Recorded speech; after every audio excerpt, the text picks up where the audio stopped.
মুখ্যমন্ত্রী মমতা বন্দ্যোপাধ্যায় তিনি মুখ্যমন্ত্রীর চেয়ারে বসে নবান্নের মধ্যে বসে মুখ্য সচিবকে পাশে বসিয়ে একের পর এক সাংবিধানিক বডিদের কার্যত তিনি থ্রেট করে গেলেন। কখনো এজেন্সিদের থ্রেট করলেন, কখনো থ্রেট করলেন নির্বাচন কমিশনকে। ব্যক্তিগতভাবে তার দুর্নীতি রয়েছে এটা জেনেও মুখ্যমন্ত্রী তার বিরুদ্ধে ব্যবস্থা নেওয়ার হুমকি দিয়ে রাখলেন কোনো প্রমাণ ছাড়াই। দেশের স্বরাষ্ট্রমন্ত্রী রাজনৈতিকভাবে বলতে গেলে অমিত শাহকে ডেপুটি, নরেন্দ্র মোদীর ডেপুটি, তাকে মির্জাফর বলে ডাকলেন। এছাড়াও বিগত কয়েকদিন ধরে বিএলওদের ক্রমাগত হুঁশিয়ারি দিয়ে রেখেছেন যে একটা নামও যদি বাদ যায় তাহলে তোমাদেরকে এখানেই থাকতে হবে, নির্বাচনের পর আমরাই জিতবো, তোমাদের এখানে থাকতে হবে।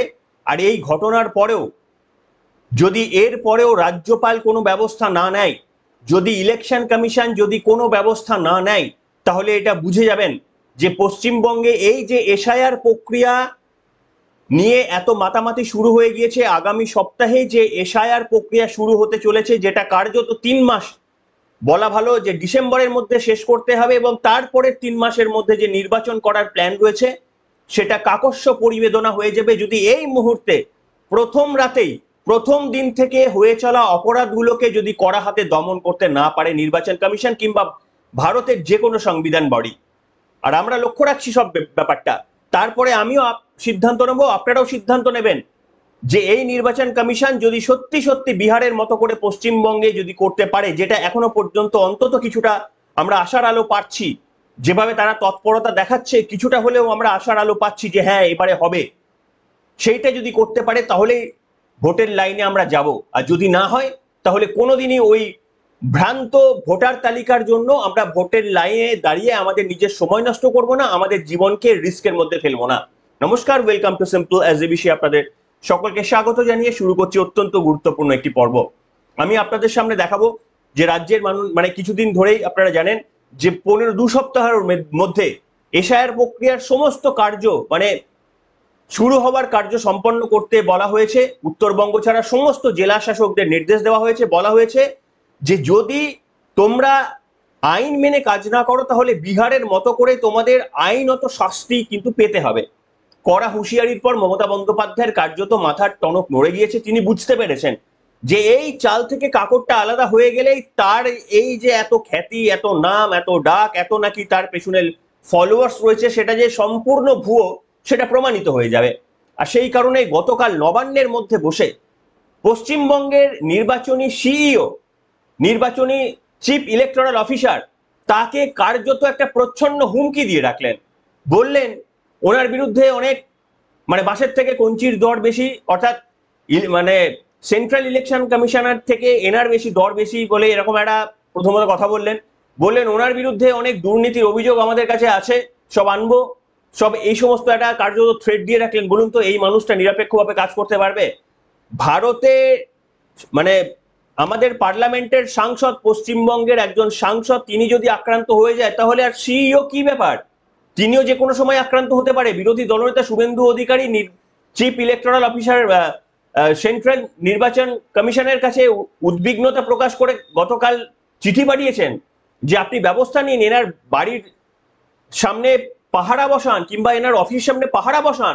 কারণ মমতা বন্দ্যোপাধ্যায় রাজ্যের মুখ্যমন্ত্রী হয়ে তিনি কার্যত তাকে ধমকি দিয়েছেন। আমি আপনাদের সামনে কি বলেছেন মুখ্যমন্ত্রী মমতা বন্দ্যোপাধ্যায় শোনাবো। সেন্ট্রাল ইলেকশন কমিশনকে বেশি বসিয়ে রেখে এখানে যিনি সিইও স্টেট থেকে যিনি গেছেন, যিনি যার বিরুদ্ধে অনেক কিছু অভিযোগ আছে, সেগুলো সময় হলে বলবো, এখন বলছি না। আশা করি তিনি বেড়ে ফেলবেন না, ওভার রিয়াক্ট করবেন না। তিনি বড্ড বেশি অফিসারকে থ্রেট করছেন, যিনি নিজের নানা অভিযোগে দুর্নীতিগ্রস্ত এবং এসআইআর এর নামে ভোট কাটার চক্রান্ত চলছে, এগুলো তার প্রমাণ। আসাম গভর্নমেন্ট কি করে শুনলেন মুখ্যমন্ত্রী বক্তব্য, অত্যন্ত দুর্ভাগ্যজনক। তিনি কেন এই ধরনের কথা বলছেন? যদি তার কাছে প্রমাণ থাকে কেন তিনি নিয়ে আসেন না? বারবার কেন এই একই অস্ত্র, একই তাস বারবার খেলেন? যে সিপিএম এর সুজন চক্রবর্তী অবৈধভাবে চাকরি, তার স্ত্রী অবৈধভাবে চাকরি পাওয়া থেকে শুরু করে বিজেপি ওই শুভেন্দু অধিকারী চাকরি বিক্রির নাম না করে চাকরি বিক্রি করেছেন, মেদিনীপুরে সব থেকে বড় চাকরির ঘোটালা হয়েছে, এই সমস্ত আমি সব ফাঁস করে দেব, অমিত শাহের ছেলে কোটি কোটি টাকার দুর্নীতি সব ফাঁস করে দেব, কিন্তু কোনোদিন আজ পর্যন্ত করেননি। ওই এক তাস বারবার দেখাচ্ছেন, এখনো পর্যন্ত এমন এই এই অভ্যাসটা এমন একটা জায়গায় চলে গেছে, ভারতের সাংবিধানিক বডি তার বিরুদ্ধে কোনো প্রমাণ ছাড়া তিনি নবান্নের মধ্যে থেকে বসে এই ধরনের বক্তব্য বললেন। এটা তো কার্যত হুমকির একটা সমান। আমি আপনাদের সামনে মমতা বন্দ্যোপাধ্যায়ের বেশ কিছু তো অংশ আমি শোনাতে পারি, কিন্তু আমি আপনাদের সামনে একটা মুখ্যমন্ত্রী মমতা বন্দ্যোপাধ্যায়ের গতকালের বক্তব্য শোনাবো। আমি কিছুটা না অবাক হয়ে গেছি। রাজ্যের মুখ্যমন্ত্রী মমতা বন্দ্যোপাধ্যায় বলছেন যে যদি কিছু পারেন আমার বিরুদ্ধে করে নেবেন, মানে এজেন্সিকেও এক হাত নিলেন, যদি পারেন এজেন্সি লেলিয়ে আমার বিরুদ্ধে যা পারে করে নেবেন। কারণ ওখানেও ভয় পাচ্ছেন তিনি ওখানেও ভয় পাচ্ছেন, যে জানেন যে আমাকে সামলানোর অনেক উপায় রয়েছে। হয়তো তিনি মনের কোথাও জানেন যে এজেন্সি লাগিয়ে আমাকে এ করবে। জানেন তো, আহত বাঘ সুস্থ বাঘের থেকে বেশি আরো ভয়ঙ্কর। সেই রয়্যাল বেঙ্গল টাইগারকে খোঁচা দেবেন না, এই ধরনের বক্তব্য বললেন। কেন বলছেন? কি উদ্ভ্রান্তের মতো রাজ্যের সম্মানীয় মাননীয় মুখ্যমন্ত্রী কথা বলছেন? কেন এ কথা বলছেন তিনি? কি করেছে নির্বাচন কমিশন? একটা নির্বাচনের আগে নির্বাচনী তালিকায় শুদ্ধ করার চেষ্টা করছে, তার জন্য মুখ্যমন্ত্রী আহত বাঘ, ল্যাংড়া বাঘ, এ বাঘ এর সঙ্গে কেন নিজেকে তুলনা করছেন? কিসের এত ভয় লাগছে তার? শুনুন মুখ্যমন্ত্রী মমতা বন্দ্যোপাধ্যায় কি বলেছেন, আপনি অবাক হয়ে যাবেন। যে একটা নির্বাচনী তালিকা শুদ্ধ করাকে যেখানে মমতা বন্দ্যোপাধ্যায়ের স্বাগত জানানো উচিত ছিল, সেখানে তিনি হুমকি দিচ্ছেন, ধুমকি দিচ্ছেন, বলছে আমি আহত বাঘ। এর সঙ্গে আহত বাঘের কি সম্পর্ক? শুনুন বক্তব্যটা। ক্ষুদিরাম প্রফুল্লচারীর বাংলা, এই বাংলা অধিকারের জন্য শেষ পর্যন্ত লড়াই করে ছাড়ে না। আর এই জন্য যদি মনে করেন যে এজেন্সিকে দিয়ে আমাদের বিরুদ্ধে অ্যাকশন নেবেন, we are ready to accept any action. If there is action, there is a reaction also. আর একটা কথা বললেন, আহত বাঘ সুস্থ বাঘের থেকেও ভয়ঙ্কর। রয়্যাল বেঙ্গল টাইগার আছে আমাদের সুন্দরবনে, মনে রাখতে হবে কাউকে আহত করবার চেষ্টা করবেন না। রয়্যাল বেঙ্গল টাইগারকে আপনি যদি আহত করেন, সে কিন্তু রিটেলিয়েট করবে। হঠাৎ নির্বাচনের আগে ঝুড়ি ঝুড়ি প্রতিশ্রুতি, আর নির্বাচনের পর সব ভুলভ্রান্তি। শুনলেন? কোথাও আপনি ক্লু পেলেন যে তিনি প্রথমত ভয় পাচ্ছেন এজেন্সি তার বিরুদ্ধে? আরে আপনি যদি দুর্নীতি করে না থাকেন, এজেন্সির 10টা এজেন্সি লাগিয়ে আপনাকে কেউ কিছু করতে পারবে না। আর যদি মনের মধ্যে ভয় থাকে, তাহলে সবসময় এজেন্সির ভয়টা ঢুকেই থাকবে ভেতরে, ওটা যাবার নয়। তারপরে হচ্ছে এই যে আপনি আহত বাঘ বললেন, এর সঙ্গে আহত বাঘের কিসের সম্পর্ক, এটাই তো বুঝলাম না। যাই হোক, মুখ্যমন্ত্রীর বেশ কিছু বক্তব্য আপনি দেশের স্বরাষ্ট্রমন্ত্রী, মুখ্যমন্ত্রী নবান্ন থেকে যখন কথা বলছেন, তখন তো আমি আর ধরবো না যে অমিত শাহকে তিনি বলেছেন, রাজনৈতিক নেতা অমিত শাহকে বলেছেন। তিনি দেশের স্বরাষ্ট্রমন্ত্রী অমিত শাহকে মির্জাফর বলছেন নাম না করে। গতকাল নাম করে মির্জাফর বলেছিলেন, ভারতের প্রধানমন্ত্রীকে সতর্ক করে দিয়েছিলেন মির্জাফরের কাছ থেকে। তিনি ভাবছেন যে তাদের ওই দুধে ভাতে আর কি রাজনৈতিক নেতা, যদি মোদীকে বলে দেওয়া যায় যে অমিত শাহ হচ্ছে মির্জাফর, তাহলে একদিন তোমার চেয়ারটাও কেড়ে নেবে। কি ভাবেন নিজেকে? নিজের যে স্তরের রাজনীতি করেন, গোটা বিশ্বও যেন ওই স্তরেই নেমেই রাজনীতি করে। এবং গতকালও সেই মির্জাফরকে নিয়ে মমতা বন্দ্যোপাধ্যায় অমিত শাহকে নিয়ে যা তা বক্তব্য বললেন। কোথা থেকে বলছেন একবার খেয়াল রাখবেন, উনি কিচ্ছু খেয়াল রাখেন না। একজন টিচার বাড়িতে বসে যা যা কথা বলতে পারে, স্কুলে বসে তো আর তাই তাই কথা বলতে পারে না। আপনি বাড়িতে বসে খোলামেলা ভাবে একেবারেই টিভি সিরিয়াল দেখতে দেখতে আপনি যা ইচ্ছা তাই বলতে পারেন, আপনার কোনো লিগ্যাল বাইন্ডিংস নেই। কিন্তু ওই একই কথা তো আপনি যদি স্কুল টিচার হয়ে থাকেন, তাহলে স্কুলে গিয়ে বলতে পারবেন না। অথচ রাজ্যের প্রশাসনিক প্রধান, তিনি মঞ্চের মধ্যে দাঁড়িয়ে যে কথা বলতে পারেন, অবলীলাক্রমে নবান্নের মধ্যে কিংবা কোনো অফিসিয়াল মিটিং থেকে এই একই বক্তব্য, পাশে বসে রয়েছে চিফ সেক্রেটারি, তিনি দেশের স্বরাষ্ট্রমন্ত্রীকে বলছেন, আর চিফ সেক্রেটারি বসে রয়েছেন, তাকে নিয়োগ করেছে কেন্দ্রীয় সরকার, তিনি চুপচাপ বসে রয়েছেন। তিনি ওখান থেকে কেন সরে আসলেন না যে না, রাজনৈতিক মিটিং আমাকে রাখবেন না ম্যাডাম? শুনুন মুখ্যমন্ত্রী মমতা বন্দ্যোপাধ্যায় মির্জাফর নিয়ে কি বক্তব্য বলেছেন। একদম একজন মির্জাফর আছেন ওখানে দিল্লিতে। এই মির্জাফরদের মৃত্যু জীবনে হয় না, তার চিরকালই বেঁচে থাকে নানা কাজের মধ্যে দিয়ে। এই মির্জাফররা মনে করেছেন তারাই শেষ কথা বলবে, কিন্তু তারা যদি এসব করতে যান তারা কিন্তু দাঙ্গা থেকে শুরু করে আরো অনেক কেস আছে, সবকিছু কিন্তু বেরিয়ে পড়বে। Cat will be out of the bag. শুনলেন? দেখুন, এছাড়াও আমি আপনাদের সামনে আরো একাধিক শোনাতে পারি। বিগত দিনেও মমতা বন্দ্যোপাধ্যায় বলেছিলেন যে একটা নাম যদি বাদ যায় তাহলে কিন্তু আমরা দেখে নেব, তোমাদের এখানেই থাকতে হবে, ভোটের পর আমরাই জিতবো, আমরাই ফিরে আসবো। তো এইগুলো যদি হুমকি না হয়, ধমকি না হয়, তাহলে কি? এরপরে আমি আপনাদের সামনে বলেছিলাম, বলুন তো কোন বিএলএরা যাবে?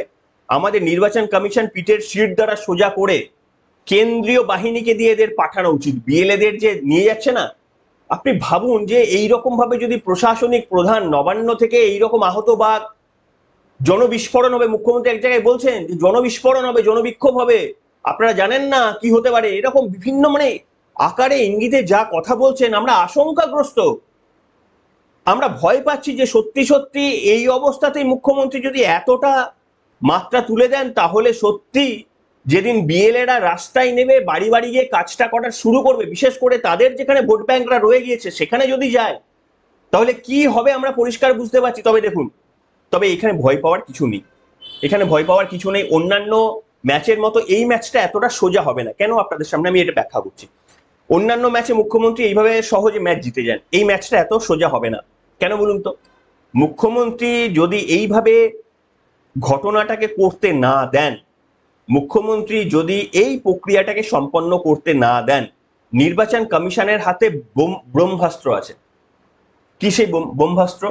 যদি নির্বাচন কমিশন মনে করে যে আমরা যে টার্গেট নিয়েছিলাম এই 3 মাসের মধ্যে এই রাজ্য সরকার আমাদের কোঅপারেট করলো না, ধরুন বিএলএরা গেল, সেখানে বাধা দেওয়া হলো, তাদের কাজকর্ম করতে দেওয়া হলো না, তাদের লিস্ট ছিঁড়ে ফেলে দেওয়া হলো, এগুলো তো হবেই, এগুলো তো আমরা অনুমান করতে পারি। তো তারপরে বিএলএদের যদি কাজ করতে দেওয়া না হয় তাহলে কি হবে? কি হবে বলুন আপনি? 3 মাসের মধ্যে শেষ করতে পারবে না এসআইআর। আর 3 মাসের মধ্যে যদি শেষ করতে এসআইআর না পারে, কার কপালে দুঃখটি লেখা রয়েছে? আমরা তো বিশ্বাস করুন ওই রকমই একটা আইডিয়াল পরিস্থিতি চাই যেখানে পশ্চিমবঙ্গে 356 ধারা জারি করে ভোট নির্বাচন হবে। আর সেটা কাকতলীয় হলেও একমাত্র সম্ভব মমতা বন্দ্যোপাধ্যায় এই যে রাস্তা নিয়ে চলছেন, এইটা নিয়েই তিনি যদি এগিয়ে যান, যদি এই যে নির্বাচন কমিশনের বেঁধে দেওয়া 3 মাসের মধ্যে তিনি শেষ করতে না দেন, তাহলে তারপরের 3 মাসে অর্থাৎ এপ্রিলের মধ্যে নির্বাচন সম্পন্ন হবে না। 5ই মের মধ্যে এই রাজ্য সরকারকে যে কোনো একটা রাজ্য সরকার নবনির্বাচিত করে যদি ক্ষমতায় না পাঠানো যায়, তাহলে কি হবে? রাষ্ট্রপতি শাসন জারি হবে। এ তো নর্মাল নিয়ম, ভারতের বিভিন্ন জায়গায় হয়েছে, এই উদাহরণ আপনাদের আগেও দিয়েছিলাম। আর সেই কথাই মনে করিয়ে দিলেন বিরোধী দলনেতা শুভেন্দু অধিকারী। সেই বক্তব্যটা আমি আপনাদের সামনে একবার শুনিয়ে নেব। পশ্চিমবঙ্গে 2021-এ সরকার গঠন হয়েছিল কবে? 5ই মে। 2021-এ ভোট ঘোষণা হয়েছিল কবে? 26শে ফেব্রুয়ারি।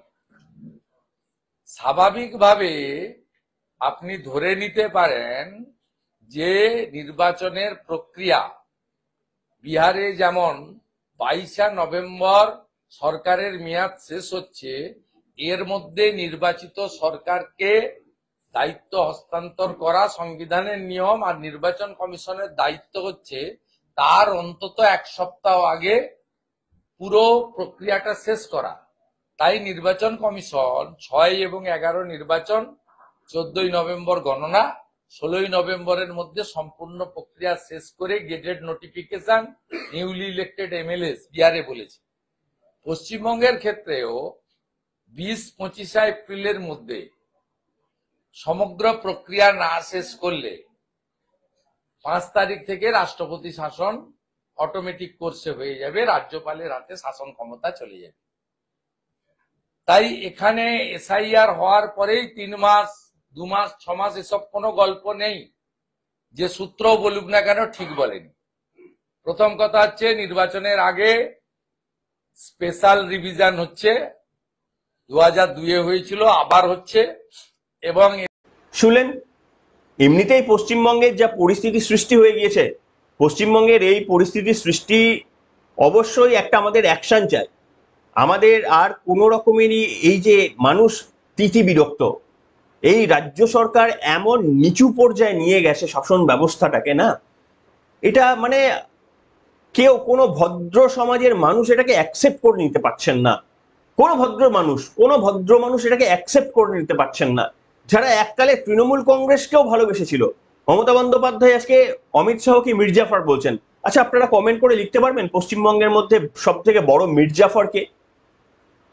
এটা আপনাদের ওপর ছেড়ে দিলাম। আপনারা যে যার কথা মনে পড়ে, মানে ইতিহাস, মানে পশ্চিমবঙ্গের সৃষ্টির আমল থেকে যার কথা আপনার মনে পড়বে, সে রাজনৈতিক হতে পারে, খেলার জগতে হতে পারে, অন্য যে কোনো হতে পারে, সত্যি মির্জাফরের নামও লিখতে পারেন। সব থেকে বড় মির্জাফর কে বলুন তো? আমি জানি না, আপনাদের উত্তর আমার জানা নেই কাকে বলবেন। তবে দেখুন, রাজ্যের মাননীয় মুখ্যমন্ত্রীর ওপর অনেকটা এক্সপেকটেশন ছিল। 34 বছরের সিপিএম এর অত্যাচারের জামানা থেকে মুক্তি পাওয়ার পর মুখ্যমন্ত্রী মমতা বন্দ্যোপাধ্যায় সেই সময় যে স্বরূপ দেখিয়েছিলেন, মানুষ আশ্বস্ত হয়েছিল। আমি আশ্বস্ত হইনি, আমি ওই ছোট্ট বয়স থেকে আশ্বস্ত হইনি। কথা আমি আজও প্রাউডলি বলি, আমাদের বন্ধুদের কাছে যাদের সঙ্গে সেই দিনগুলো আমি কাটিয়েছিলাম তাদেরকে আজও আমি প্রাউডলি বলি, সেই সময় আমার বন্ধুরা পর্যন্ত সকলেই আমার এগেনস্টে ছিল। তখন রাজনীতি বুঝতাম না, কিন্তু এটুকু বুঝতাম যে রাজ্যে যিনি আসার চেষ্টা করছেন টাটার মতো গোষ্ঠীকে তাড়িয়ে, কারণ আমি নিজে তখন ইঞ্জিনিয়ারিং পড়ছি, আমার তখন ফোর্থ ইয়ার, আমি জাস্ট পাস আউট করছি। সেই সময় রাজ্যে মাননীয় মুখ্যমন্ত্রীর এই যে টাটাকে তাড়িয়ে নেওয়াটাকে আমি মানিনি, এবং আমি তখন বুঝেছিলাম পশ্চিমবঙ্গ একটা ভুল রাজনৈতিক নেতৃত্বের হাতে যাচ্ছে। তখনই সেই বার্তা আমি পেয়েছিলাম নিজের কাছে। তাই আমার আশপাশের যারা বন্ধুরা, তখনও যারা বেকার ছিল, তারা বলেছিল যে না, আমার স্ট্যান্ড ভুল, এটা ঠিক না, আমি এটা ভুল ভাবছি, এরকম কিছু না, সবাই আজকে মমতা বন্দ্যোপাধ্যায়ের পেছনে ছুটছে, তুই কেন, মানে ছোটা মানে কি মোরালি সাপোর্ট করছে, তুই কেন সাপোর্ট করছিস না সেই দিনে? কারণ আমি বুঝেছিলাম যে রতন টাটা হচ্ছে এইরকম বিজনেসম্যান, এটা আইকন। আপনি মুকেশ আম্বানির 10টা প্রবলেম সমালোচনা করতে পারেন, রতন টাটার সমালোচনা করার জন্য আপনাকে সত্যি সত্যি মানে আপনি খুঁজে পাবেন না। ওনার বাজে জিনিস খুঁজে পাওয়া মুশকিল। মানুষ হিসাবে এত বড় জায়গা তিনি রেখেছেন, মানে সেটা অত্যন্ত সম্মানের জায়গা হিসেবে তিনি করে রেখে গেছেন। তো এই জায়গাতে আমি বলছি, তখন থেকে যাকে আমি চিনতাম, আজকে পশ্চিমবঙ্গের মানুষ কিন্তু সেই রাজনৈতিক দলটিকে চিনতে পেরে গিয়েছে। আর এই কারণে তৃণমূল কংগ্রেস যদি সঠিক নিয়ম মেনে কোঅপারেট না করে, তাহলে কিন্তু প্রবলেমটা যে তারা যে চাপা দিয়ে দিতে পারবে অন্যান্য ঘটনার মতো, এমনটা নয়। এই প্রবলেম তারা যদি বাড়ায়, তাহলে কিন্তু সব থেকে বেশি প্রবলেমে তারাই পড়বে। তার কারণ পশ্চিমবঙ্গের মানুষ হিসেবে আমরা চাই যে এই নির্বাচনটা 356 ধারা জারি করে হলেই সব থেকে ভালো হয়। তার কারণ রক্ত পড়বে না এরকম একটা নির্বাচন পশ্চিমবঙ্গের মানুষ দেখতে পায়নি বিগত 40-50 বছর ধরে। এইরকম একটা আমরা নির্বাচন দেখতে চাই, আর সেটা একমাত্র সম্ভব হবে রাষ্ট্রপতি শাসন জারি করে। মমতা বন্দ্যোপাধ্যায় যদি এইরকম রিজিডিটি দেখান, তাহলে সেই সুযোগ পশ্চিমবঙ্গের কাছে চলে আসতে পারে। আপনাদের মতামত লিখে জানাবেন। তবে সমস্ত রাজনৈতিক নেতৃত্বের প্রতি মানে সমালোচনা করবেন, কিন্তু তারও একটা সীমারেখা রাখবেন। সবাই আমাদের সম্মানীয়, যতক্ষণ না পর্যন্ত আইন আদালত বলে দিচ্ছে যে এ চোর এ ডাকাত, ততক্ষণ পর্যন্ত আমরা তো আর কাউকে কিছু বলতে পারি না, সে যে রাজনৈতিক দলের ভারতের যে অংশে থাকুক না কেন। এখনকার মতো এখানেই।